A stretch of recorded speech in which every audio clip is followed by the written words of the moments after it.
Welcome to Champions of Data and AI, brought to you by Databricks. In each episode, we salute champions of data and AI, the change agents who are shaking up the status quo. These mavericks are rethinking how data and AI can enhance the human experience. We'll dive into their challenges and celebrate their successes, all while getting to know these leaders a little more personally. Welcome to the Champions of Data and AI. I'm your host for this episode, Chris D'Agostino. Data quality matters. Data veracity matters. Diverse data matters. In this episode, Yao Morin, Chief Data Officer at JLL, is back to explore the challenge of data quality and the approaches she's taking to up the game when using data to build and transform data services and solutions. Also at the end, Yao and I will discuss how our background in electrical engineering make it the best major possible for data and AI. Or is that really the case? Now let's get started. All right, Yao, it's great to have you back. It's been a few months since we last chatted, but it's great to have you here. So yeah, it's awesome. Thank you for inviting me back. When we last talked, one of the major things that you were talking about was data quality and the importance of that to the work that you're doing at JLL. And it wasn't so much if I remember correctly, it wasn't so much the volume of data that you were concerned about because you can scale up to process that. It was more around the idea of the veracity, the accuracy or the truth of the data and being able to leverage that data for the work that your company is doing. So can you shed some light for our listeners on, just how are you thinking about that? And, I know it was what you sort of described as it's what keeps you up at night. So give us some insight. Absolutely. Before I go into that, I think that it will be good to just give a little bit context as to why we have this problem in JLL. And I don't actually think why I think it's really good for me to have this platform and opportunity to talk to everyone about this. It's I don't think it's a problem just for JLL, right?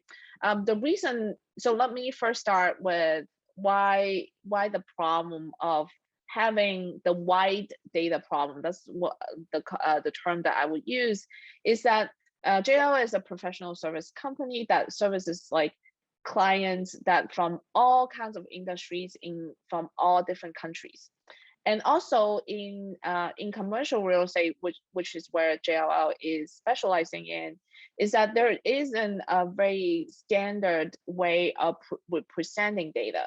So you may be walking on the street and seeing all this building. You'll be like, well, what are you talking about if you are doing commercial real estate? Every building has an address and every building has floors, right? They have room numbers. Why is it so difficult to actually represent the data that you have in JLL in a standard way, or in a way that we can leverage data very much? There are two aspects to it.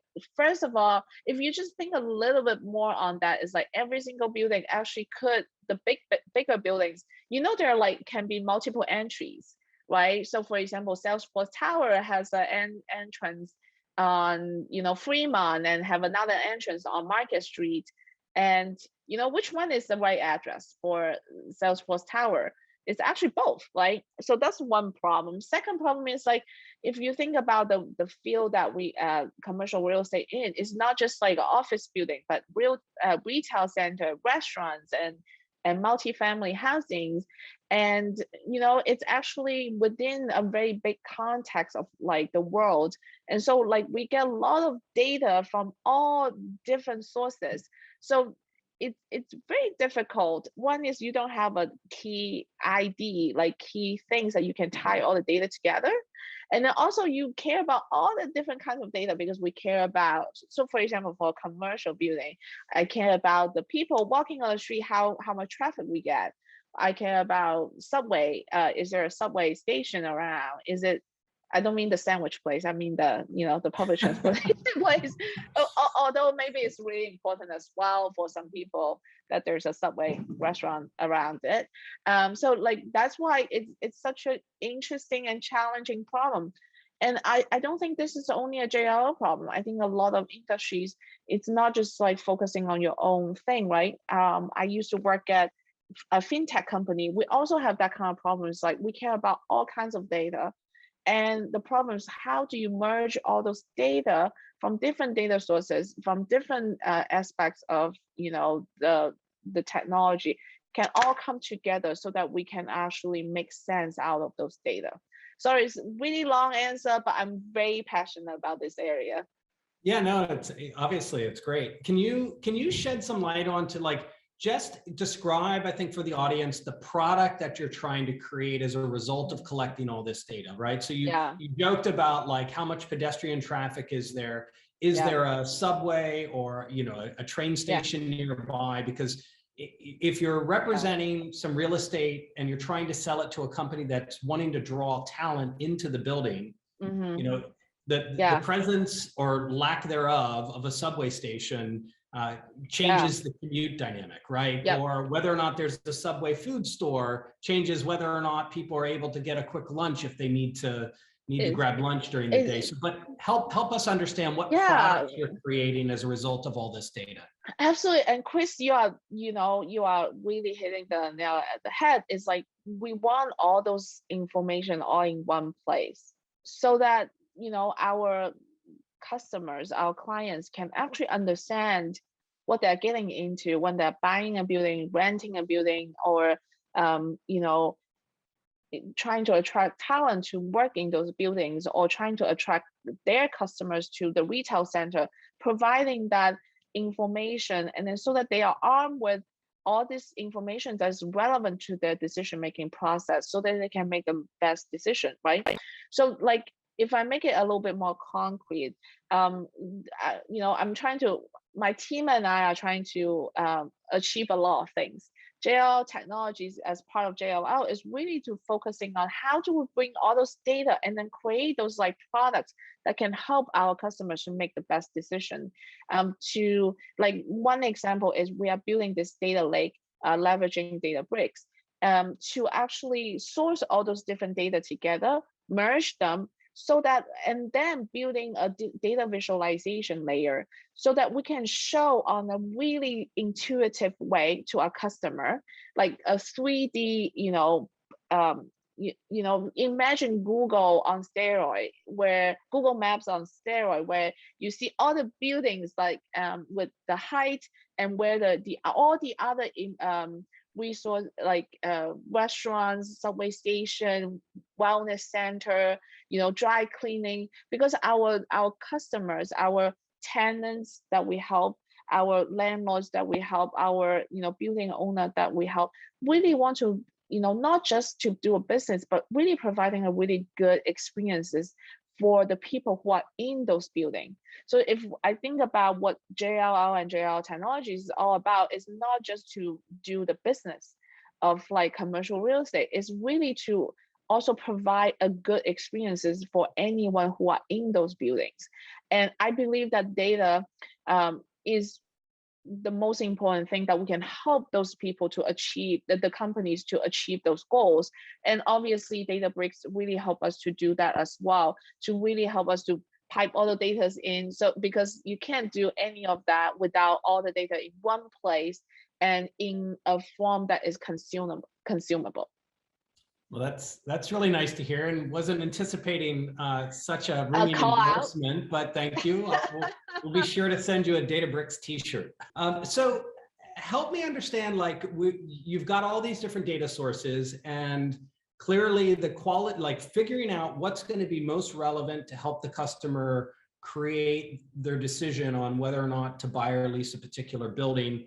And I would imagine the attributes that are important to each customer, they vary by customer, right? Mm-hmm. And so you're really having to almost, same sort of concept in the retail and the banking space, is also think about like a customer 360 and what data would be most relevant to them. Obviously there's plenty of things that are probably standard in terms of square footage and price per square foot and the age of the building and accessibility and all these other things, but there probably are some other aspects that really make a difference if the company is trying to draw a particular type of talent Yeah. style of the building and the proximity to Oh, a absolutely. park, and, restaurants and all of that makes a big difference as well, right? Yeah.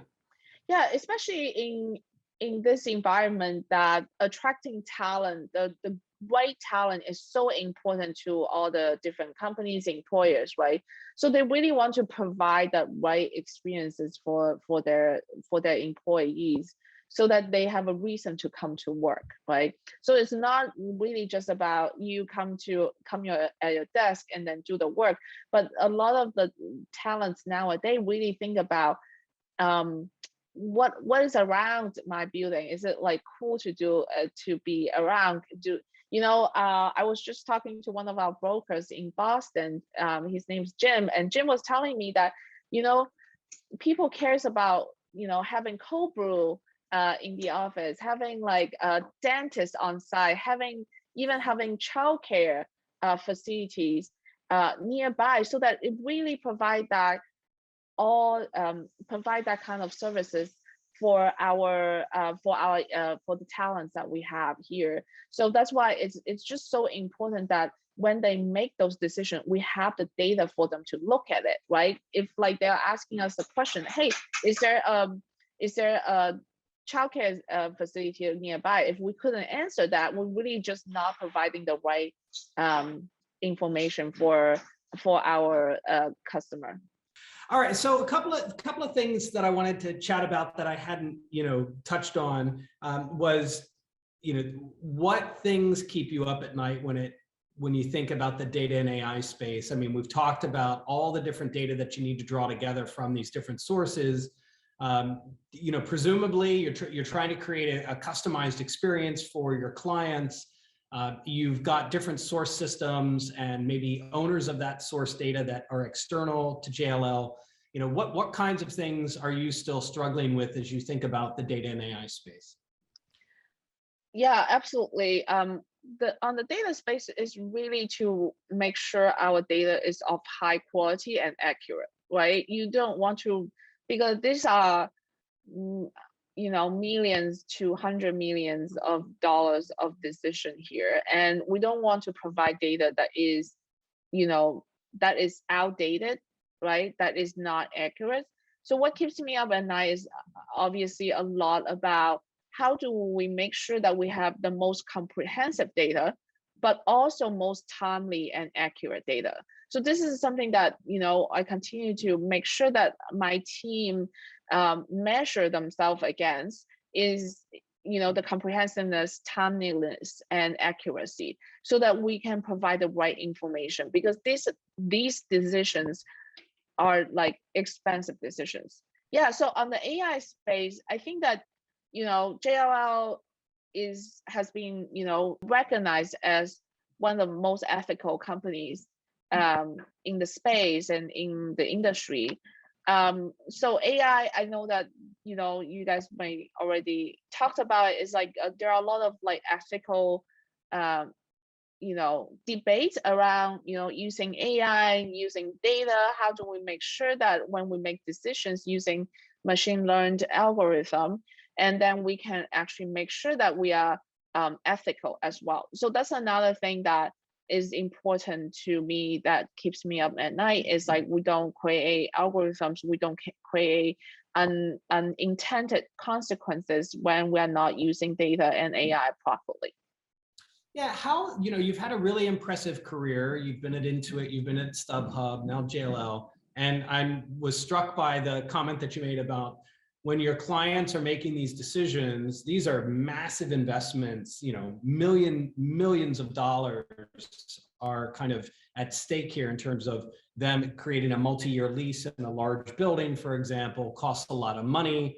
I think about the transaction or, sort of transactional nature of StubHub, where you're buying a ticket to a particular event. So on a per person basis, it's maybe smaller amounts of money. And then when you think about Intuit, I don't recall what your role was there, but with managing people's finances and their tax returns, that's obviously very personal. And so I'm just thinking about sort of the scale of going from, okay, I bought tickets to a concert that cost me a few $100s, which you want to get right at StubHub for sure. And I just recently had a bad experience with purchasing a ticket in Italy for an event, Oh no.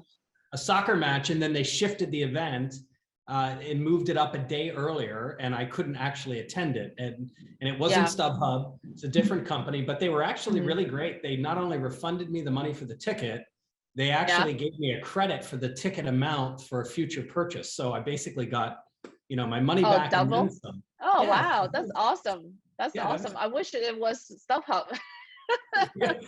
It's really, I don't even want to say the name of the company because I probably will get it wrong because it's like this little known company maybe. So anyways, that was a good experience, but I'm thinking about just the scale at which these decisions, over your career, do I have it kind of right? Like, are you feeling maybe a bit more pressure to get it right? And especially with the use of AI and ethical AI to make sure that your team's clicking, and sort of firing on all cylinders here? I think that, when I'm in those companies and as the data, because I consider myself and my team the custodian of our customers' data, we don't really own those data, regardless whether it's a small decision, whether you want to buy a ticket to a concert, which could be a huge decision for someone, because this could be a once in a lifetime kind of experiences, to like making a decision whether we are buying a $1 billion building, to whether you are claiming your donation to Wikipedia at the end of a tax season. That's what I do at TurboTax Intuit, is be the data custodian for all the millions of TurboTax users. And I think that the pressure is still the same, because I think that the data is so precious, and then they trust us to give us our data. And I don't think I will think differently in any position that I'm in, as long as like our customers entrust their data to us. And I think that we as the data practitioner or people who work in related fields, and it's just so important, we really need to get it right. And data privacy and security is definitely something that I have been really making sure that my team is understand the policy. Sometimes we also be part of the policy making within a company, and then to just making sure that we be good custodian of the data that of our customers, of like the data that we collect from other sources, and present to our customers in the best way that is possible. So no, actually, in fact, in Intuit, because the data is so sensitive, all the tax data, all the financial data, we at Intuit, we really are very serious about our data security and privacy. So I mean, that is like the perfect executive answer to a question that maybe was sort of on the spot, right? But I think it leads into maybe the next area, which is like the culture, the data culture of the teams that you're building, right? It's, you made it, a couple of things came to mind when you gave your answer, right? The first is, maybe somebody spent $100 on a ticket, but it's a once in a lifetime event that they might be sharing with, somebody that, maybe their parent or grandparent, proposing, right? Maybe might be proposing in a game, right? Who knows? So value can't just be measured in terms of money, right? Money spent. Exactly. Right? It's the impact of the experience and the decision on that person, right? Or the people affected. So that was a great answer. And so it leads into kind of this idea around culture and making sure the teams understand not only the importance of protecting the data and working with the data well from a legal and regulatory standpoint, because you mentioned there's lots of sensitive data, tax data for people, so it could get into a lot of legal trouble, for example. But just the idea that this data represents the lives of people and the moments in their lives, and we have to make sure that we're working with it in the best way possible. So can you talk a little bit about how you sort of coach your team or teams in the past around data culture and what you're doing to make sure that you are protecting that data?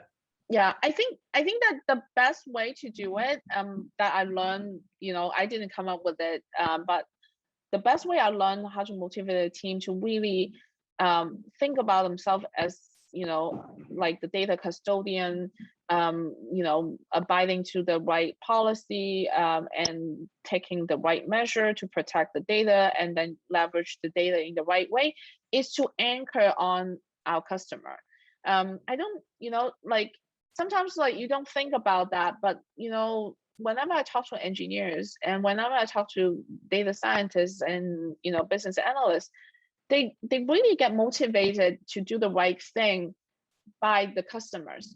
It means so much to them. And then we always like try to anchor ourselves is like, one is what kind of, are we using this data to make our customers' life better, right? Are we using those, is this measure that we're taking, yes, it's probably a lot of work that on our side, is this providing the right protection to our customers' data, right? So for example, at JLL, what we really anchor it in is like by gathering those data about dentists, about childcare, about dry cleaners, about restaurants around the buildings, is that going to help our customers to provide the best working environment for their employees? Or at StubHub, we leverage data to really help our buyers and sellers to understand the value of their tickets. So we spend a lot of AI, our data science effort in doing a pricing model to provide to our buyers and sellers as a neutral party to make them understand what is the value of the tickets at a market rate, so they can make the best decision. So by anchoring all the things we do and all the things we don't do about whether that is going to make our customers' life better or making our products better so that our customers can benefit from it, is the best way to motivate the team. Because I can say all the slogan, hey, we need to make sure we abide to GDPR, we need to make sure like we are compliant to CCPA, we are, making sure we have good data classification. All those are very empty if we don't anchor in how that is related to like providing customers benefits using like by what we do. So Yao, when we were talking earlier, you talked about, that your team's creating, effectively like Google Maps on steroids. So this idea of like, here's the property to be considered, and here's a bunch of overlays for information that would be relevant to the decision-making process. Can you talk a little bit about how you and your team go through that product definition, right? A data product, and what you do in terms of the user experience, sort of design thinking, you tie this to the customer, help us understand the process there. Yeah. So, great question. And I love the fact that, we are talking about that, not just on the data infrastructure part, but actually what we do with the data. And then that's like very much like what we are trying to do is like, we are not just thinking about bringing all the data together, but we are also thinking what we are doing with the data. So that's where the Google Map on steroid come about, right? I have to say that this is not my idea, and it's an idea of a lot of the awesome folks in JLL that we work together to bring that to life. But I do, want to, address a little bit on the other. How do we build like a good data product, right? And I have to give a lot of credit to Intuit, how Intuit really helped me shape the way that I see product development that includes data product, which is we at Intuit they use a method called design for delight. There are a lot of like different aspects to it, but the one thing that I take back is like, again, like I feel like I sound like a broken record, but it's anchoring at customers, right? Having the rapid iteration of putting something out there, getting the feedback right away, and then continue to iterate on it. And really, one is to conduct enough customer interview to get feedback. And also one other thing that is like the secret sauce of Intuit is we want to observe our customers in the environment where they use our product. So we will give our product to our brokers to use in the field to present to the customers. And then we will be observing how they are using it, interacting with it, what kind of reaction that our customers have, so that we can continue to revise and iterate on the product. This is not just like on data product, but all the products. We really need to like just ask ourselves, what is the customer problems that we are solving and how are they reacting to it, and really like continue to anchor on it. Not so much about how much money I can make out of it, because I believe that if you build a product that your customers like, if they actually get value out of it, the money will come. So that's kind of where the philosophy of like just product development in general, and then data product is no exception out of it. Yeah, so it's I mean, tying all this together, right? The user experience and observing how human beings react to the products that you're creating, all the way back to the data sources that feed the data, and then it brings us back, I think, to sort of the final area of deep dive here, which is around the architecture. And you've already talked a little bit about it today, where the importance of that to sort of coalesce this data and be able to run those workloads. Yeah. So great question, Chris. When I first joined JLL, we had a lot of like disparate. We already had a lot of data, so it's not like Yao coming to JLL save the day. It's not like that at all.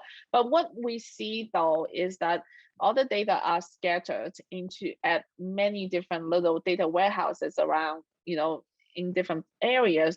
And a lot of you, and I'm so sure our audience knows that if data is all scattered, you can probably leverage a little bit, but like the value is like all of them together and be interlinked with each other, so that we can actually uncover the hidden information, the hidden insight, the serendipity of like finding the right information to having that unique angle of what you get from data is from having data in one place and interlink and merged.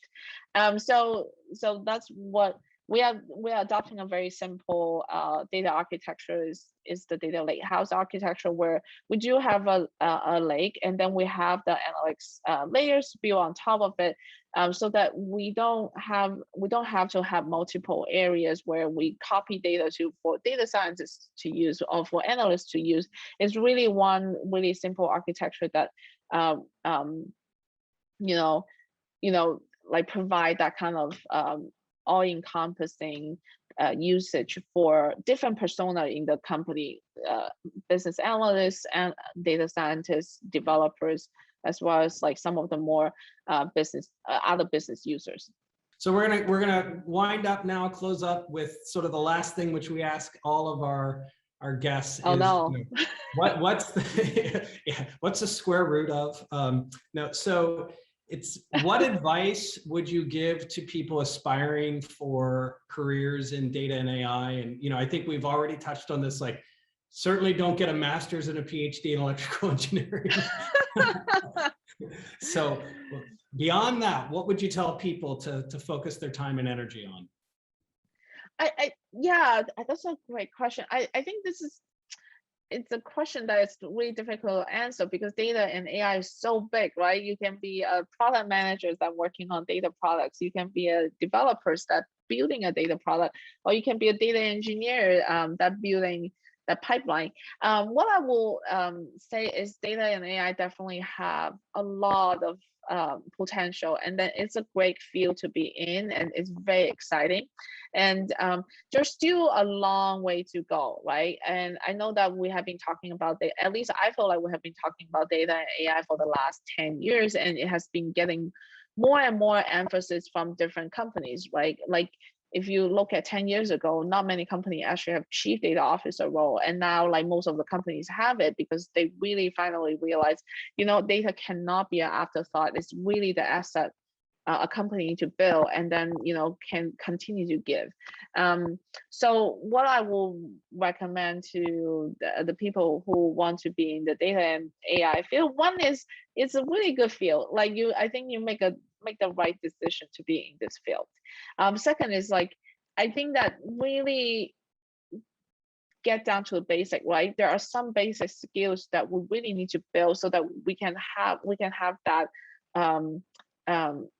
good foundation we can draw on, right? I came from using Python, SQL, and writing Spark queries, and all those things are really important basics that we should get good at, and then we can branch out. So I do feel like there are some because there's so much passion, there's so much like rush and competition. Sometimes I see some of the folks who want to get into this field really couldn't even do the basic things right now. So that will be an unfortunate thing.